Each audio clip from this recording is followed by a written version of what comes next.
నమస్తే, నేను మీ వసంత్. Welcome to Abhinav Bharat. మాజీ సీఎం కేసీఆర్ పై తిట్ల దండకం చదువుతూ ఆయనపై వ్యక్తిగత విమర్శలు చేసిన సీఎం రేవంత్ రెడ్డి కొత్త రాజకీయ పందాను ఎంచుకున్నట్లు తెలుస్తోంది. దూషణలకు దిగకుండా, ఆరోపణలు చేయకుండా కేసీఆర్ను ఇరుకున పెట్టే వ్యూహాన్ని అమలు చేస్తున్నట్లు డిస్కషన్ సాగుతోంది. ప్రజాపాలన, ప్రజా విజయోత్సవాల సభల్లో రేవంత్ మాట్లాడుతున్న తీరు కొంత భిన్నంగా కనిపిస్తూ కేసీఆర్ తన అనుభవంతో ప్రభుత్వానికి సూచనలు, సలహాలు ఇవ్వాలని రేవంత్ స్వయంగా అప్పీల్ చేస్తున్నారు. సెక్రటేరియట్లో ప్రారంభించే తెలంగాణ తల్లి విగ్రహావిష్కరణకు రావాలని విజ్ఞప్తి చేశారు. ఏడాది కాలంగా ప్రతిపక్ష హోదాలో కేసీఆర్కు ప్రోటోకాల్ పరంగా ప్రభుత్వం అన్ని రకాల గౌరవ మర్యాదలు అందిస్తోంది. కేబినెట్ మంత్రితో సమానంగా జీతభత్యాలు చెల్లిస్తున్న ఆయన ఇంతవరకు అసెంబ్లీలో జరిగిన ఏ చర్చల్లో పాల్గొనలేదు. ఈ ఏడాది బడ్జెట్ ప్రవేశపెట్టే సమయంలో మాత్రం సభకు అలా వచ్చి ఇలా వెళ్ళిపోయారు. దీంతో అధికారంలో ఉన్నప్పుడు మాత్రమే కేసీఆర్ ప్రజల గురించి మాట్లాడతారని, ప్రతిపక్షంలో ఉంటే మాత్రం ఫామ్ హౌస్కే పరిమితం అవుతారంటూ రేవంత్ పదే పదే వ్యక్తిగత విమర్శలు చేస్తూ వచ్చారు. అయితే ఈ విమర్శల వల్ల కేసీఆర్కు కీడు కంటే మేలు ఎక్కువ జరుగుతోందని చర్చ జరగడంతో దీన్ని గమనించిన రేవంత్ తన స్ట్రాటజీని మార్చుకుని కేసీఆర్కు విజ్ఞప్తులు చేయడం మొదలుపెట్టినట్టు తెలుస్తోంది. కేసీఆర్కు ఉన్న సుదీర్ఘ రాజకీయ పాలన అనుభవంతో తమ సర్కారుకు సలహాలు ఇవ్వాలని, ఏమైనా తప్పులు ఉంటే ఎత్తి చూపాలని పదే పదే అప్పీల్ చేస్తున్నారు. ఇప్పుడైనా గులాబీ నేత సభకు వెళ్లి తన ప్రతిపక్ష పాత్ర ఎలా ఉంటుందో ప్రభుత్వానికి, ప్రజలకు చూపాలని ఆ పార్టీ లీడర్లు సైతం తమ ఇంటర్నల్ మీటింగ్లో మాట్లాడుకుంటున్నారు. అయితే ఇంతకాలం సభకు రాని కేసీఆర్ ఈ నెల 9 నుంచి జరిగే శీతాకాల సమావేశాలకు వస్తారా అని రాష్ట్ర ప్రజలు సైతం ఆసక్తిగా ఎదురు చూస్తున్నారు. సాధారణంగా సీఎంను కలిసేందుకు ముందుగా ఆయన అపాయింట్మెంట్ తీసుకోవడం సహజం.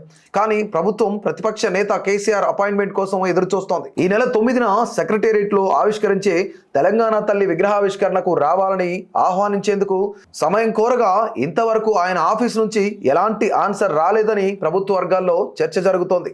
ఈ ఏడాది జూన్ 2న రాష్ట్ర ఆవిర్భావ వేడుకలు రావాలని ప్రోటోకాల్ సలహాదారుడు హర్కర వేణుగోపాల్ స్వయంగా కేసీఆర్ ఇంటికి వెళ్లి ఇన్విటేషన్ ఇచ్చినా ఆయన మాత్రం ఆ వేడుకలకు హాజరు కాలేదు. ప్రతిపక్ష హోదాలో కేసీఆర్ను కాంగ్రెస్ ప్రభుత్వం ప్రతిసారి గౌరవించేందుకు ప్రయారిటీ ఇస్తూ ప్రభుత్వ పరంగా జరిగే వేడుకలకు ఆయనకు ఇన్విటేషన్లు పంపుతున్నారు. కానీ ఆయన మాత్రం రావడం లేదనే సంకేతాలను ప్రజల్లోకి పంపేందుకే ఓ ప్లాన్ ప్రకారం ఇన్విటేషన్ల ప్రోగ్రాం ఎంచుకున్నట్లు రాజకీయ వర్గాలు అంటున్నాయి. ఇంతకాలం కేసీఆర్ పై సీఎం రేవంత్ ఉపయోగించిన భాషపై బీఆర్ఎస్ లీడర్లు అభ్యంతరం వ్యక్తం చేశారు. ఆయన కంటే వయసులో పెద్దవారైన కేసీఆర్ పై వ్యక్తిగత దూషణలు చేయడం ఏంటి అని ప్రశ్నించారు. అయితే ఈ మధ్య కేసీఆర్ను తిట్టకుండా విమర్శలు చేయడం పక్కన పెట్టారు. ఆయన్ను మాజీ సీఎం, ప్రతిపక్ష లీడర్గా గౌరవిస్తూ అసెంబ్లీకి రావాలని అప్పీల్ చేశారు. నిజానికి అధికార పార్టీ ప్రతిపక్ష లీడర్ సభకు రావద్దని, ఆయన వస్తే ప్రతి అంశంపై విమర్శలు చేస్తుంటారని భావిస్తుంటుంది.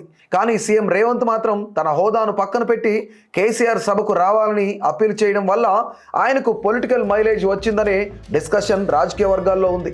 గతంలో కంటే భిన్నంగా రూలింగ్ పార్టీ ప్రభుత్వ కార్యక్రమాలకు రావాలని ప్రతిపక్ష లీడర్ ఇంటికి వెళ్లి కొత్త సాంప్రదాయానికి తెరలేపిందని చర్చ జరుగుతోంది.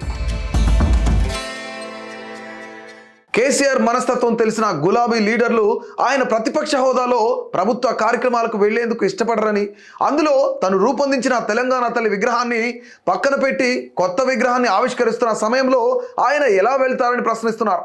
సెక్రటేరియట్ డిజైన్ నుంచి నిర్మాణం వరకు కేసీఆర్ స్వయంగా భాగస్వామ్యం అయ్యారు. నిర్మాణ పనులను రెగ్యులర్గా పర్యవేక్షించారు.